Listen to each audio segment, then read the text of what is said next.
Ben does an incredible job of staying on top of what the industry standards and what people are looking for in the market.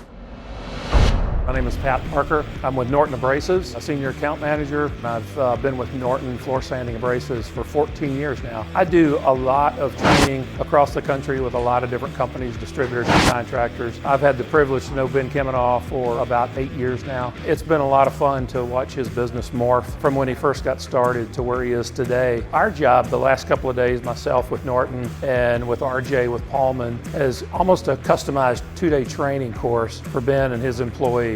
We have gone through the complete sanding process, preparing a floor, get to the base coat, the sealer coats, the finish, intercoat abrasion, literally from start to finish, what the guys will need to do to provide the very best floor that Kimminau Floors can offer. It is refreshing to know that a company is investing in their employees, they're investing in the process. The hardwood flooring industry has changed an awful lot over the last 10 to 12 years. What we do in flooring today is very different than it was 10 to 12 years ago. We get to work with a lot of companies across the country. I think they're all looking for the same thing, but very few invest the time and the money that Ben has done to get the very best products, the very best techniques for him to provide the very best floors for his customers here in the Kansas City metro.